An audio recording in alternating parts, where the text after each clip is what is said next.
नमस्कार, मैं सुनीला शर्मा, एक शिक्षिका और समाज सेविका। दिवाली आने वाली है और चारों तरफ खुशी और उल्लास का माहौल छाया हुआ है और अब हमारे मन में धीरे-धीरे एक उत्साह और उमंग है और साथ में एक कहीं न कहीं दिमाग में ये भी घूम रहा होगा कि अब दिवाली आने आने वाली है, अपने मित्रों को कैसे गिफ्ट दिए जाएँ। ऐसे ही हमारे जो व्यापारी बंधु हैं, हमारे जो व्यापारी भाई हैं, वो भी अपने व्यापार को और उनका व्यापार बढ़े, प्रगति व्यापार की हो, इसके लिए उनके भी दिमाग में बहुत सारी योजनाएँ होंगी, जिन योजनाओं में एक होती है कैलेंडर। क्योंकि कैलेंडर ऐसा होता है कि जो अगर सुंदर हो और बहुत ही आकर्षक हो, तो जो भी कस्टमर होगा, जो भी ग्राहक होगा उसे लेके जाएगा और साल भर तक कम से कम अपने घर में लगा के रखेगा, जिससे उनके बिज़नेस का भी प्रचार हो जाएगा और सामने वाले को भी खुशी मिल जाएगी। तो ऐसे में हमारे व्यापारी भाई क्या करते हैं कि सुंदर-सुंदर देवी-देवताओं के चित्र और ख़ासकर कहना कृष्णा के तो बहुत ही कहते हैं उनका तो रूप इतना मनमोहक होता है। उनके बड़े ही सुंदर-सुंदर छवि के चित्र बनाकर और वो अपने आने वाले कस्टमर्स को वो देते हैं गिफ्ट के तौर पे। और उन चित्रों को जब हम देखते हैं, उन कैलेंडर्स को जब हम देखते हैं, तो वाक़ई वो इतने मनमोहक होते हैं कि बिना लिए बिना हम उन्हें रह नहीं पाते। और हम उन्हें अपने घर में ले आते हैं और साल भर लगाते हैं और बहुत ही खुश होते हैं। समस्या कब आती है? समस्या आती है साल भर के बाद, जब वो थोड़े से फटने लग जाते हैं। तो अब समस्या क्या आई? समय हमारे पास होता नहीं है क्योंकि हम हैं बहुत बिज़ी, तो ऐसे में हम नदियों की तरफ रुख नहीं कर सकते। डर भी लगता है कि पकड़े गए तो जुर्माना हो जाएगा और वहाँ जाने का कई बार समय भी नहीं होता। तो ऐसे में हमें क्या याद आती है? हमें आती है पीपल के पेड़। और वो पीपल के पेड़ चाहे हमें वो पार्क में मिले, चाहे रेलिंग पे मिले, चाहे किसी भी गली के कोने पे मिले, नुक्कड़ पे मिले, तो हम रात के अंधेरे में चुपचाप से जाते और उन कैलेंडर्स को वहाँ पर रख आते। क्योंकि कैलेंडर्स पर देवी देवता होते हैं, तो उन्हें हम कबाड़ी वाले को देने में भी हिचकिचाते हैं क्योंकि भगवान को बेच तो सकते नहीं। तो ऐसे में बहुत सारी चीज़ें होती हैं जो जाने अनजाने हम वो गलतियाँ कर बैठते हैं। मैं ये नहीं कहती कि हमारे भाव गलत हैं। हम सनातनी हैं तो भाव कभी गलत हो नहीं सकते।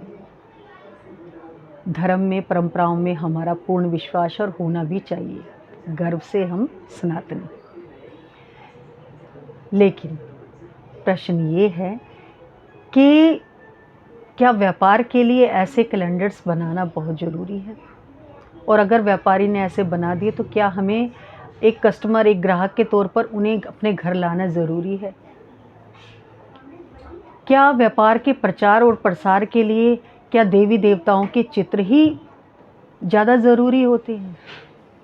क्या किसी और तरीके से व्यापार का प्रचार और प्रसार नहीं हो सकता? ऐसे ही एक व्यापारी भाई से बात हुई तो उन्होंने कहा कि आप सजेस्ट कीजिए तो हम कैसे चित्र लगाएं, किस तरीके के कैलेंडर्स बनवाएं जो हमारे व्यापार का प्रचार और प्रसार भी हो जाए और साथ में अगर कोई उसे अपने घर लेके जाता है तो बहुत उत्साह और उल्लास से उसे अपने घर में उसे स्थान भी दे। बात भी सही है। तो मैं ये कहती हूँ कि क्या अगर हम सोचें तो क्या इस समस्या का समाधान नहीं है? समस्या का समाधान है। बहुत सारे ऐसे चित्र हैं जिन्हें हम अपने घरों में खुशी से लगाते हैं, जो कि वास्तु के हिसाब से बहुत ही शुभ माने जाते हैं। प्रकृति, हरी भरी प्रकृति, जो प्राकृतिक सौंदर्य होता है उसका चित्र शुभ माना जाता है। उगता हुआ सूरज, उसका चित्र शुभ माना जाता है। बहते झरने, दो हंसों का जोड़ा, नाचते मोर की तस्वीर, ऊंची ऊंची इमारतों की तस्वीर। और इसके अलावा हमारा तो भारत इतना सांस्कृतिक तौर पे समृद्ध है। अगर किसी भी स्टेट को हम उठा लें, उसके नृत्य, उसकी कलाएं अगर हम उन्हें ही दिखाएं तो क्या ये बुरा है? ये अपने आप में आपके पास इतना मैटर है कि अगर आप इन सब के चित्र लगाकर अपने कैलेंडर को अपने ग्राहकों को देते हैं तो वो ग्राहक भी लेते हुए खुश होगा। क्योंकि ये सारे चित्र वास्तु के हिसाब से भी घर में लगाना शुभ माना जाता है। 7 घोड़ों की तस्वीर, तो ऐसे ऐसे चित्र बहुत शुभ माने जाते हैं। तो हमें देवी देवताओं की चित्र लगाकर कैलेंडर नहीं बनाने चाहिए। अपने व्यापार के प्रचार और प्रसार को रोकना चाहिए, इसकी तरफ कदम बढ़ाने से बचना चाहिए। समस्या हमारे पास ही है, बस सोचना हमें ही है, और अगर हम सोच ले तो उस पे चलना ज़रूरी है। तो उम्मीद करती हूँ कि आपको मेरे ये विचार पसंद आए।